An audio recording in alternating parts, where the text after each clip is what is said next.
हम मना रहे हैं स्टार्टअप फेस्टिवल।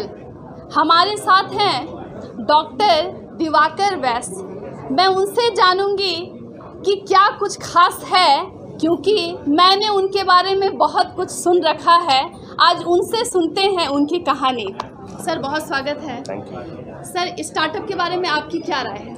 देखिए, एक बहुत ही अच्छा इन्होंने एक ऑर्गेनाइज़ किया है जहाँ पे स्टार्टअप्स को एक प्लेटफॉर्म मिल रहा है। बिकॉज स्टार्टअप्स को क्या होता है कि उस टाइम उनको पता नहीं होता कि क्या करना है, कहाँ जाना है, कैसे करना है। क्योंकि उनके पास प्रोडक्ट तो होता है, लेकिन मार्केट में कैसे जाना है, उसको मैन्युफैक्चर कैसे करना है, उसको सस्टेनेबल कैसे करना है, उसने टैक्सेस कैसे फाइल करनी है, बहुत सारी चीज़ें हैं जो उनको नहीं पता होती।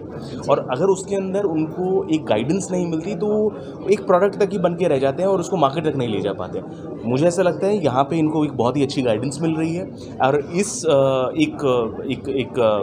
ओवरऑल फैसिलिटी से और राइट गाइडेंस के थ्रू उनका मार्केट तक जाने का टाइम बहुत कम हो रहा है। जैसे इन्होंने बताया कि पिछले एक साल में 30 से ज़्यादा इन्होंने स्टार्टअप्स बनाए हैं और उसको मार्केट तक ले जा रहे हैं। और बहुत सारी चीज़ें हैं जो सिर्फ टेक्नोलॉजी से रिलेटेड नहीं है, जो कि हैंडमेड गुड से भी रिलेटेड है, कुछ नेचुरल प्रोडक्ट से भी रिलेटेड है, जो कि बहुत ही अच्छी बात है। Because we should be proud of what we are and where we are and what we are, right? And we should take it to the world and we should not just manufacture for India के लिए but for the world, which is what they are doing. Sir, मेरे कानों में एक आवाज़ सुनाई पड़ी, robot, ऐसा कुछ। जी। इसकी कहानी अब आप ही बताएंगे, लेकिन एक आम आदमी की नज़रों में जो रोबोट की छवि होती है ना, और वो भी फिल्म के बाद, ऐश्वर्या राय की फिल्म के बाद, तो सर अब आप बताइए कहानी रोबोट की। देखिए, हम बहुत सारे अलग अलग तरीके के रोबोट्स बनाते हैं, बनाते आए हैं और बनाते रहेंगे। एक रोबोट है उसमें से जो मानव है, जो बिल्कुल इंसान के बच्चे की जैसा लगता है, 2 फुट ऊंचा है, बहुत ही क्यूट दिखाई देता है, जो कि एक रिसर्च पर्पस रोबोट है। और भी बहुत सारे रोबोट्स हैं। देखिए, आज जिस टीवी पे या मोबाइल पे आप देख रहे हैं, बिना रोबोट के आप उसे नहीं देख पाते, ना ही उसे बना पाते, राइट? वैसे ही मैं अगर बात करूं, आज आपके घर पे एसी, ट्रिप, टीवी, फ्रिज, जो मर्जी हो, विदाउट रोबोट आप उसको नहीं बना सकते। तो रोबोट सिर्फ एक इंसान जैसा दिखने वाला चीज़ नहीं है, वो एक मशीन की तरह भी कहा जा सकता है। वो कई सारी जगह पे उसकी कई अलग अलग एप्लीकेशन है, मेडिकल में एप्लीकेशन है, मैन्युफैक्चरिंग में एप्लीकेशन है। और बिना रोबोट के आज की डेट में एक एडवांस सोसाइटी इमेजिन करना इम्पॉसिबल है। आने वाले टाइम में आप देखेंगे कि रोबोट्स निकल के, इंडस्ट्री से निकल के हमारे घर तक आ रहे हैं और आना शुरू हो गए। आपने देखा हो तो अमेज़न पे अब आपको वैक्यूम क्लीनिंग रोबोट्स दिखाई दे रहे हैं और आपको विंडो क्लीनिंग रोबोट्स दिखाई दे रहे हैं। हमने भी कई सारे जगह पे डिप्लॉय कर रखा है कि शीशा सुबह से शाम तक साफ करते रहते हैं। हमने देखा है कि सड़क साफ करने के लिए रोबोट्स यूज़ हो रहे हैं। तो ये इंडस्ट्री से उठ के आगे धीमे धीमे आ रहे हैं और आने वाले टाइम में आप इनको और देखेंगे। ज़रूरी नहीं है कि इंसान जैसा ही हो, बट वो कई सारे मशीन के फॉर्म में, कई सारे अलग फॉर्म में आपको दिखाई देगा। सर, धनबाद के बारे में क्या ख्याल है? वो स्टार्टअप में कैसा उभरा, आप क्या फील करते हैं इसके लिए? देखिए, धनबाद हमेशा से धन और बाद नाम ही है इसका, तो और ये कोल और स्टील का एक बहुत ही एक हब है। सो और आने वाले टाइम में it is all about taking that technology. अभी तो हम स्टील और कोल की बात कर रहे हैं, इससे आगे बढ़कर हमें टेक्नोलॉजी में और आगे बढ़ना है, जो कि होता हुआ दिखाई दे रहा है। क्योंकि इस ISM में, IIT के अंदर हम देख रहे हैं कि बहुत सारी अलग अलग टेक्नोलॉजीज़ पे काम चल रहा है, बड़े सारे स्टार्टअप्स बन रहे हैं। And I think this should transform it into a startup hub and we should push for it. हर जगह में काबिलियत है, यहाँ पर भी है और उसको नर्चर करना चाहिए, जो कि हो रहा है। सर, इंसान को डर जो है रोक देता है।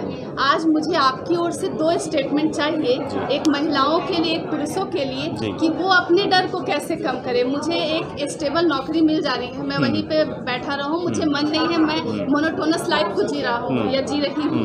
आप बस महिलाओं के लिए एक स्टेटमेंट दीजिए कि वो अपने डर को कैसे खत्म करे स्टार्टअप को लेकर, और एक पुरुषों के लिए।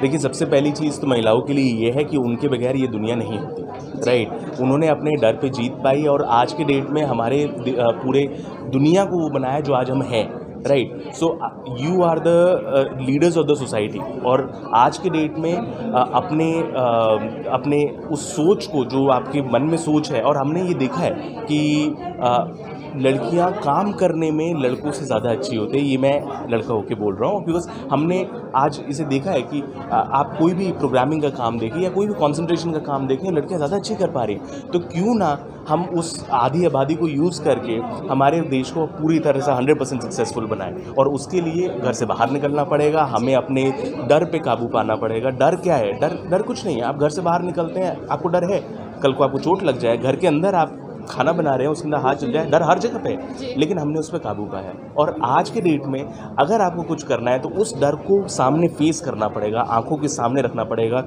और उसको बोलना होगा ओके बाय डर, मुझे अपना काम करना है और मुझे अपने जो भी मुझे बनना है बन के दिखाना। और पुरुषों के लिए क्या कहना है, या वो डरते ही नहीं है? क्यों नहीं डरते, क्यों नहीं डरते? शायद हम दिखाते नहीं हैं। डायलॉग है कि मर्द को दर्द नहीं होता, तो क्या मर्द को डर भी नहीं होता, ऐसा भी सब कुछ? डर सबको लगता है, बट वो कहावत है ना, डर के आगे जीत है, वो सबके लिए सच है। भले वो देखिए हम बराबर है, राइट, एक मेल हो या फीमेल हो, हमने वो डिवाइड क्रिएट कर रखा है। बट जब हम काम करने जाते हैं तो क्यों डिवाइड होता है? That is what equality is, कि मुझे जो अपॉर्चुनिटी मिल रही है वो आपको मिलनी चाहिए और आपको जो अपॉर्चुनिटी मिल रही है वो मुझे मिलनी तो चाहिए। एक बहुत सिंपल सा क्वेश्चन, जी 5 महिलाएं एक साथ हैं, 5 पुरुष एक साथ हैं, 5 मिनट के अंदर कौन सबसे ज्यादा क्रिएटिव आइडियाज दे सकता है? करके देख लेते हैं। This would be a good competition होगा। तो I will also find out. मैं भी नहीं बता सकता, बट आई एम श्योर लड़कियां थोड़ी सी आगे ज़रूर होंगी।